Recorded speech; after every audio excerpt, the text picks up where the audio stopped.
مرحبا بنات، شلونكم؟ شخباركم؟ ان شاء الله رب تكونوا بخير وصحة وسلامة. بنات ان شاء الله اليوم راح نسوي بسكت الهش، بسكت الشاي، كلش طيب. تقدرون تاخذوه هدية، شوفوا شكله قد حلو. تقدرون تاكلوا عصريات. زين، راح نسوي بنات. خلوا اللايك ويلا وياي حتى نروح نشوف المقادير وطريقة العمل. مقاديرنا بنات 3 إلا ربع كوب طحين، قلاص ونص سكر مطحون بنات، مطحون لازم يكون مطحون. عندي قلاص او نفس الكوب اللي استخدمت بيه الطحين والسكر استخدمت بيه قست بيه الدهن. لازم دهن، تقدرون تستخدمون الزبدة بس الدهن يكون اطيب. ملعقة طعام حليب بودرة، 3 ملاعق طعام نشا، زين يعطيها هشاشة كلش حلوة، وبيضتين، وفانيلا، كيس فانيلا، وشوية بيكنج باودر. هسه اول ما نقدر راح نضيف الدهن بنات. الدهن يكون مو ذايب، يعني لا ذايب كلش ولا جامد، حتى نقدر نسيطر عليه بالخفق. واذا عندكم خفقة كهربائية تكون احسن. انا هنا راح استخدم المشبك اليدوي. نضيف السكر المطحون فوق، زين، وراح نبدي المزجة سوا. ادمج الدهن ويا السكر او الشكر. شوفوا بنات، السكر لازم مطحون حتى يذوب بسرعه ويانا بهذا الشكل. فاذا عندكم مضرب كهربائي استخدموا المضرب الكهربائي، يكون اسرع واحسن. بنات شوفوا نخفق الى ان يتضاعف حجمه. ضاعوا ولونه يتغير، راح يصير لونه على بياض بهذا الشكل. هسه بعد ما تضاعف حجمه وش تغير لونه بهذا الشكل، ونبدا نضيف البيض حبه حبه بنات. راح اضيف هنا بيضتين، راح اضيف وحده ورا الثانية وابدي احركهم الى ان تندمج البيضة الاولى. هنا بنضيف البيضة الثانية. بهالاثناء راح اضيف الفانيلا، كيس الفانيلا. تقدرون تحطون اي طعم، برش برتقال، برش ليمون، اي شيء انتم حابينه تقدرون تضيفونه وياه بهذا الشكل. وابدي احرك الى ان تندمج.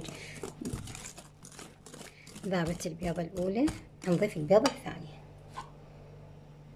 بنات. وتكون المواد اللي تستخدموها كلها بحرارة المطبخ، يعني ما تصير تخلون البيض بارد من الثلاجة او تخلون الدهن بارد، لا، لازم كل المواد اللي تستخدموها باي وصفة تكون دافية بحرارة المطبخ.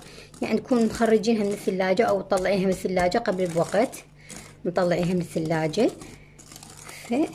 فتكون احسن حتى الوصفة ما تخرب عندنا وتعطيكم نتيجة مضمونة. هسه هنا راح نضيف ملعقة حليب بودرة، ملعقة طعام، و3 ملاعق نشا بنات، تعطيها هشاشة كلش حلوة، يعني ضروري تكون بالوصفة. وراح نبدي شوي نمزجهم سوا، بعدين نضيف الطحين بالتدريج. انا ان شاء الله المقادير راح اكتبها بصندوق الوصف بنات. اتمنى اللي هنا ما تنسون اللايك بنات، لان اللايك يرفع الفيديو، فاتمنى يعني ما تنسونه. الطحين 3 أكواب الا ربع، فراح اضيف نصه تقريبا، اخلي ربع من عندي، زين، اخليه على جهه شوي بعد حسب الطحين. يعني طحين يمتص السوائل بسرعه واكو لا، واحتمال تحتاجون فوق ال3 أكواب الا ربع.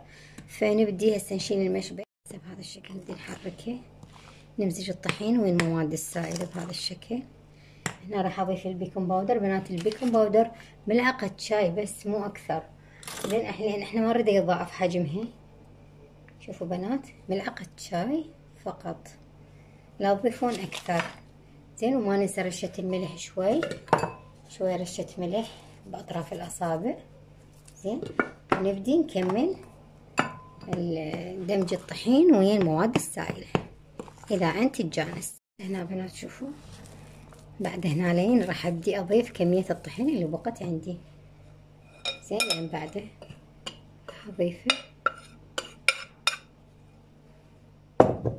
ونبدي نكمل عجن بهذا الشكل. نلملمها، مو نعجن وانما نلملم عجينة البسكت بهذا الشكل على كيف الى ان تندمج كل الطحين والمواد السائلة.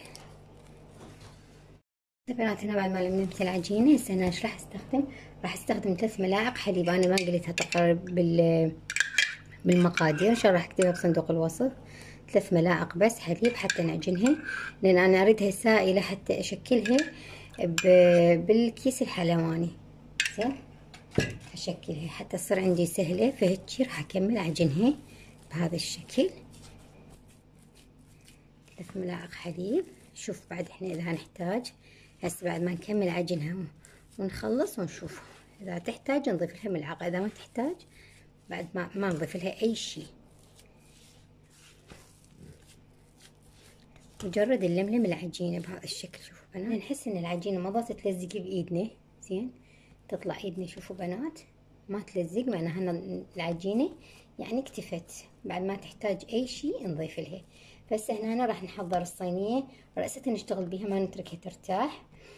نحضر الصينيه. هنا عندي حضرت القمع هاي الاكياس الحلواني، طبعا انا استخدمت كيسين زين حتى يصير عندي شوي اقوى.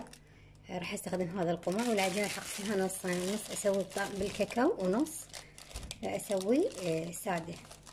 زين هنا راح استخدم القلاص، اخلي بيه الكيس بهذا الشكل، وابدي اخلي العجينه زين ادخلها بالقلاص شوي شوي.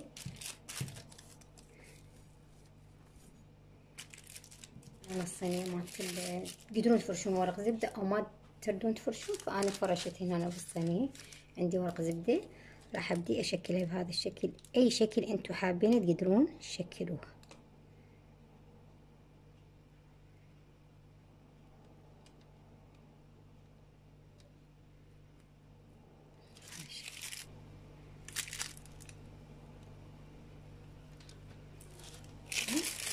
اشكال تقدرون تشكلونها انتم، شنو اللي احسن لكم واسرع لكم تقدرون تسووه هذا الشكل. راح تعطينا طبعا وجبه كلش حلوه وكبيره. زين وراح ابلش اسوي وياكم مكمل.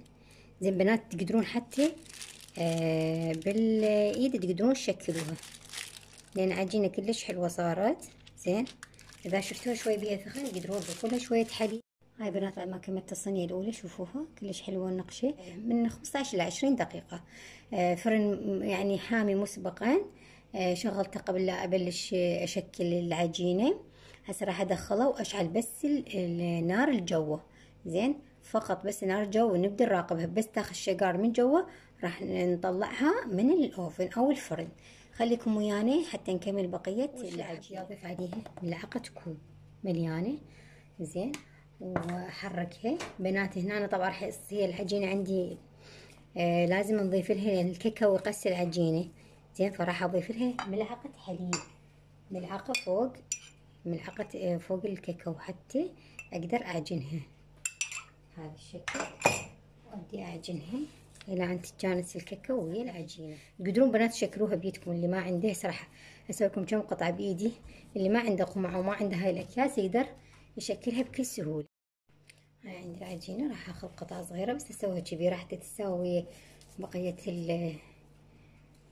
الاشكال اللي سويناها، لان يكون حجمها صغير بهذا الشكل. ادهربها واي قبق، هاي عندي غطا مال دوا يعني قبق، باي قبق بهذا الشكل يقدرون تسووها.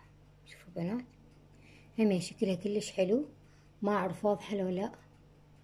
زين شكلها حلو وسهله، واللي ما عنده لا اكياس حلواني ولا قمع يقدر يستخدم هاي الطريقه. شكلها كلش حلو. يرد تكوروها لا تضغطون عليها، وبعدين بالقبق طرف القبق بهج. شوفوا بنات بهاي الشكل، شوف شكلها شلون حلو صار، كلش حلو وسهل وما ياخذ وقت. هذا الشكل النهائي بعد ما خلصنا. شوفوا كلش طيب. اتمنى تجربوه، مقادير كلش بسيطه طلعت لنا وجبه كلش حلوه. تقريبا طلع عندي قطعه 50 قطعه، لان انا سويته بهذا الحجم ما كبرت. اذا حابين انتم تكبرون فيعني هو من يكون بهذا الحجم يكون احلى وارتب. وهاي اللي سويناها بالكاكاو. شوفوا بنات قد حلو شكلها. البنات من تردون تشوون اللي بالكاكاو خلوكم قطعة من الفانيليا، يعني من هاي اللون اللي هو بالفانيليا خلوه ويا الصينية اللي بيها اللي بالكاكاو، طعم الكاكاو، حتى نعرف يمتى تستوي وتاخذ هذا اللون المطلوب. حتى نطلعها من الفرن. أتمنى بنات ما تنسون اللايك والاشتراك بالقناة حتى يوصلك جديد ننزله أو نقدمه، وأكون ممنونة إذا ما نسيتوا اللايك بنات، وأترككم في أمان الله حفظه، ومع ألف ألف سلامة.